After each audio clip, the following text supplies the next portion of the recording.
গৌড়বাড়ে অঙ্গনবাড়ি কেন্দ্রের ছবিটা দেখুন। পড়ুয়ারা পড়াশোনা করছে, কিন্তু যেখানে পড়াশোনা করছে সেখানটার ভয়ঙ্কর অবস্থা। যে কোনো সময় ঘর ভেঙে পড়তে পারে। ক্লাবের বারান্দায় তাই ক্লাস হচ্ছে, ক্লাবের বারান্দায় বসেই পড়াশোনা করছেন এই ছোট ছোট শিশুরা। কয়েক বছর আগে ধসেছে এই আইসিডিএস কেন্দ্রের রান্নাঘরের ছাদটা পর্যন্ত। ভাঙা চোরা রান্নাঘর, আর সেখানে আইসিডিএস কর্মীরা যারা রয়েছেন তারাও তো ঝুঁকি নিয়ে কাজ করছেন, ছবিতে অন্তত সেই কথাই বলছে। আবর্জনার মধ্যে কিভাবে পুষ্টির খাবার রান্না, অস্বাস্থ্যকর পরিবেশ, যে কোনো মুহূর্তে যে কোনো পড়ুয়া অসুস্থ পর্যন্ত হয়ে যেতে পারে।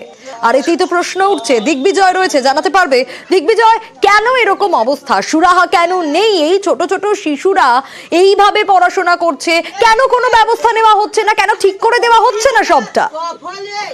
দেখো সোনিয়া, এই বিষয়ে আমরা যিনি সিডিপি রয়েছেন ওনার সঙ্গে কথা বলেছিলাম। তিনি জানিয়েছেন যে জায়গা সংক্রান্ত সমস্যার জন্য, অর্থাৎ কোনো জায়গা পাওয়া যাচ্ছে না বলেই এই সমস্যা, এবং এই নিয়ে কিন্তু এলাকাবাসীরা বারবার প্রশাসনের দ্বারস্থ হয়েছেন।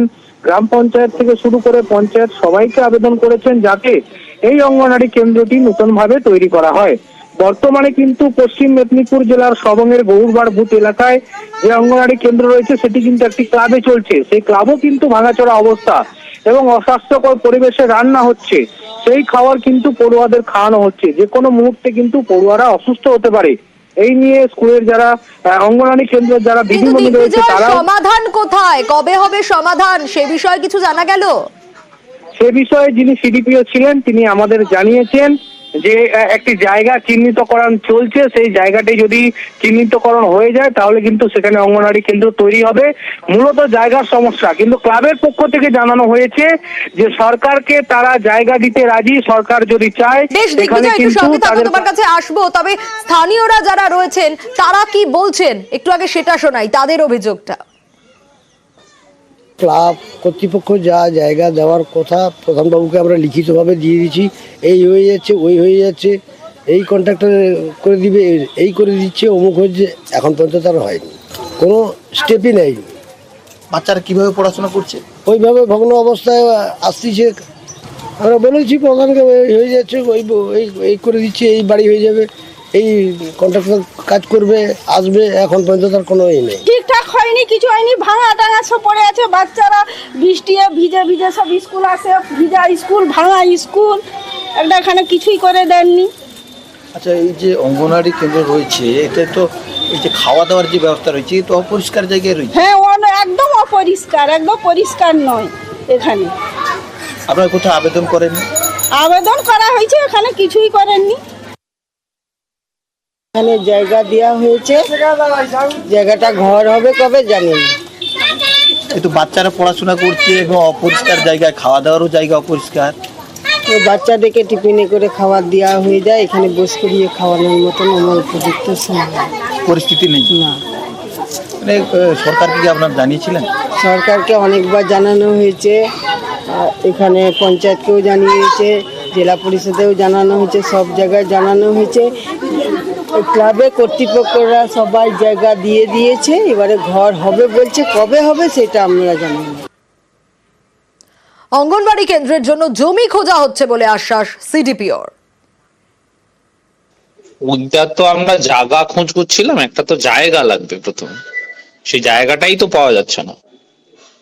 ওই স্কুলও তো জায়গা দিতে রাজি নয়, আমরা জায়গাটাই সার্চ করছি। আমরা সমস্ত লিস্ট হচ্ছে বিএলআরও সাহেবকে দিয়েছি রিসেন্টলি, উনি আরআই কে দিয়ে ওগুলো খোঁজাচ্ছেন, আমরাও হেল্প করছি তার মধ্যে।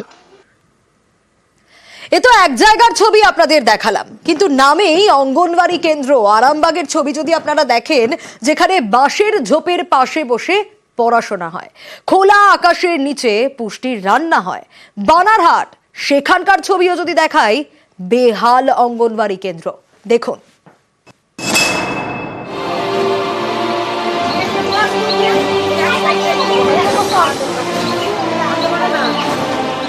রাস্তার পাশে বাঁশের ঝোপ, এখানেই ত্রিপল পেতে পড়াশোনা। মিড ডে মিলের রান্নাও রাস্তার পাশে, খোলা আকাশের নিচে, পাশেই বাঁধা ছাগল। এটা একটা অঙ্গনওয়াড়ি কেন্দ্র। এ ছবি হুগলির আরামবাগের। গাছের তলায় রান্না হয়, বৃষ্টি হলে ছাতা ধরেও রান্না হয়, খুবই কষ্টের সাথে। এখানে সেন্টারের কষ্টটা খুবই আছে, এতে খুবই অসুবিধাই চলছে। আরামবাগের আরান্ডি 1 নম্বর গ্রাম পঞ্চায়েতের মীর মহল্লা, এখানেই 510 নম্বর অঙ্গনওয়াড়ি কেন্দ্র। কোনো ঘর নেই, তাই রাস্তার পাশে পড়াশোনা। পুষ্টির খাবারে মিশছে রাস্তার ধুলো। এই অঙ্গনওয়াড়ি থেকে 148 জনের পুষ্টি রান্না হয়, এর মধ্যে 120 জন শিশু। বৃষ্টি হলে দুর্ভোগ বাড়ে, তখন ছাতা মাথায় ধরে রান্না করতে হয়। স্থানীয়দের দাবি 15 বছর ধরে এভাবেই চলছে। 15 বছর সেন্টার হচ্ছে, কোনো জায়গা ঠিক নাই। এখানে উনুন করা হয়েছিল, অনেকে উনুন করতে দেয়নি, ভেঙে দিয়েছে। একজন এখানে একটু জায়গা দিয়েছে, উনান করেছি।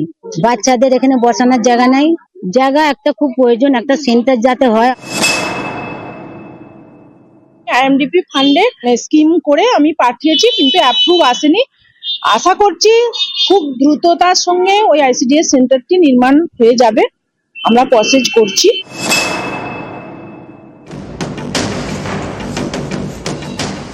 জলপাইগুড়ির বানারহাট, এখানে অঙ্গনওয়াড়ির দরজা জানলা ভাঙা, ঘরের দেওয়ালেও ফাটল।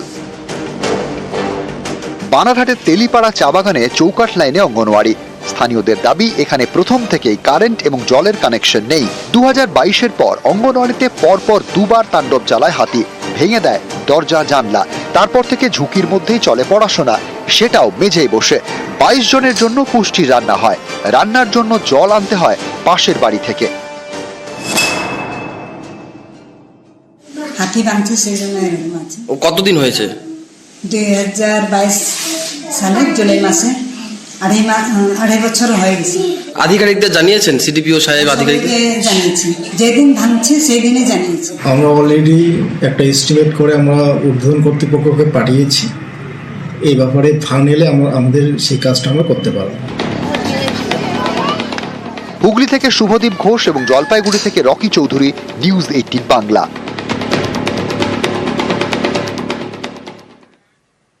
2023-এর সেই মর্মান্তিক ঘটনা, সেপ্টেম্বর, দেওয়াল চাপা পড়ে 3 শিশুর মৃত্যু। কেন্দ্রের বঞ্চনায় আবাসের ঘর না মেলার অভিযোগ ওঠে। তালিকায় নাম সত্ত্বেও যখন ঘর পাওয়া যায় না, তখনই জোরালো হয় দরজা। কিন্তু এই সেই মর্মান্তিক অবস্থায় সেই সেপ্টেম্বরের ঘটনা, যেখানে 3টে শিশুর প্রাণ চলে যায় এরকম বাড়িতে থাকা, আবাসের ঘর না পাওয়ার। তারপর কি হয়?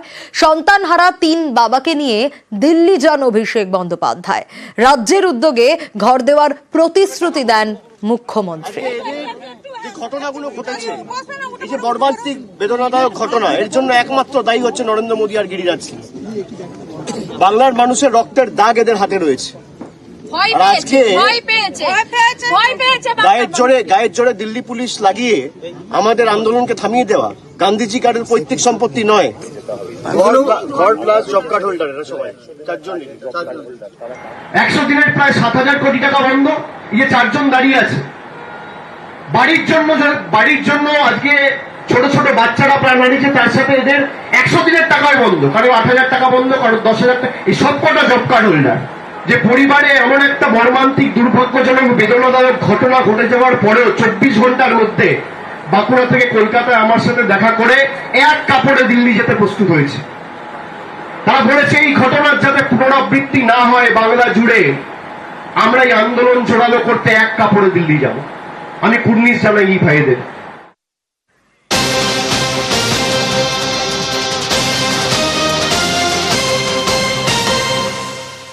আর প্রতিশ্রুতি দিয়েছিলেন মুখ্যমন্ত্রী, তা পূরণ হলো। শেষমেশ রাজ্যের উদ্যোগে আবাস যোজনায় প্রথম কিস্তির টাকা, প্রথম কিস্তির 60,000 টাকা পেল সন্তানহারা 2 পরিবার। আমার সঙ্গে রয়েছে দেবব্রত।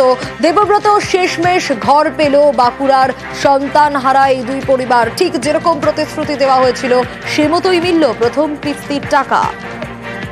একদমই সোনিয়া, দেখো, সন্তান হারানোর যে কষ্ট, সেই কষ্টটা হয়তো ওই পরিবারের থেকেই যাবে, বাবা মায়ের থেকেই যাবে।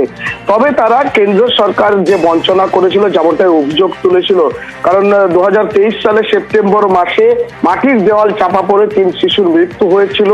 অভিযোগ উঠেছিল যে আবাস যোজনার তালিকায় ওই পরিবারগুলির নাম থাকা সত্ত্বেও কেন্দ্র সরকার শুধুমাত্র বঞ্চনা করেছে বলে তাদের আবাস যোজনার বাড়ি হয়নি, যে কারণেই মাটির বাড়িতেই তারা বসবাস করত সেই দেয়াল ভেঙে ওই 3 শিশুর মৃত্যু হয়। আবাস যোজনার টাকা দিলে হয়তো ওই 3 শিশুকে মরতে হতো না, তবে তার পরের দিনই ওই শিশুদের সৎকার শেষ করেই তার 3 যে পিতা, সেই হতভাগ্য পিতা অভিষেক বন্দ্যোপাধ্যায়ের সঙ্গে দিল্লিতে গিয়েছিলেন আন্দোলন করার জন্য, আবাসের টাকা ফিরিয়ে আনার জন্য।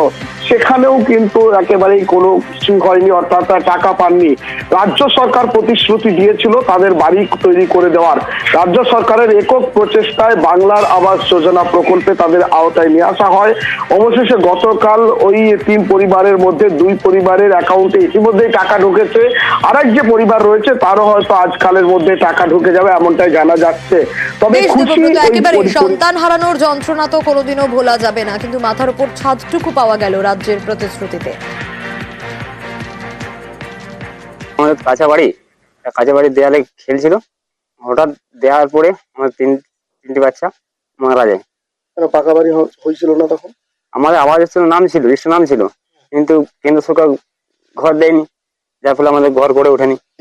যার জন্য এই দেওয়ার পরে আমাদের বাচ্চাগুলো এবার আমাদের কাছ থেকে মারা গেল। তারপর এই কালকে আমাদের ঘরের টাকা একটু ঢুকেছে। তাহলে কতটা খুশি এখন? খুশি তো কতটা হয়ে যেত, তার মাধ্যমে আমাদের সেই দুঃখ তো রয়ে যাচ্ছে। সেখানে খেলা করছিল বাচ্চারা, ছোট ছোট বাচ্চারা, দেয়াল পরে জায়গা হয়ে গেল, মারা গেছে। মানে আপনাদের দালান বাড়ি ছিল না? না দালান বাড়ি থাকেনি, মাটির কাঁচা বাড়ি ছিল। আবাস যোজনা তখন দেয়নি? না তখন দেয় না, হয় লিস্টে নাম সবাই বলছিল তো ছিল মানে মমতা ব্যানার্জি টাকা ঢুকিয়ে যাও, তোমরা ঘর করো। হ্যাঁ, এবার দ্বিতীয় কিস্তি ঢুকবে, হ্যাঁ তা তো ঘর করতেই হবে, দালান ঘর করবো আমরা। না সমস্যা কিছু নাই, আমাদের যা করেছে মমতা ব্যানার্জি, অভিষেক ব্যানার্জি আমাদের জন্য ভালোর জন্যই করেছে।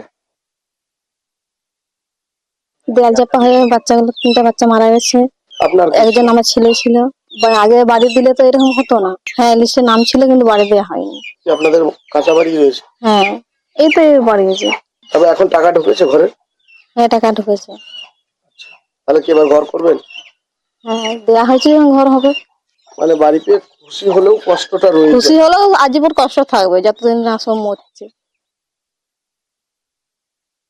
2023 সালের সেপ্টেম্বর মাসে আমাদের বিষ্ণুপুর ব্লকের বড়ামারা গ্রামে একটি তপশিলি জাতি পরিবারের কাঁচা মাটির দেওয়াল চাপা পড়ে 3টি বাচ্চা মারা গেছিল। সেই 3টি পরিবারই খুবই দরিদ্র এবং তাদের কাঁচা বাড়িতে বাস করেন। আমরা অনেক দিনই তাদেরকে কোনো সুবিধা দিতে পারিনি, কিন্তু বাংলার বাড়ি প্রকল্পে 3টে বাড়িকেই আমরা অন্তর্ভুক্ত করেছি এবং তাদের জন্য বাড়ি স্যাংশন হয়েছে। তাদের পরিবার 1,30,000 টাকা করে বাড়ি বানানোর জন্য পাবে। অ্যাকাউন্টে তাদের টাকা চলে যাবে।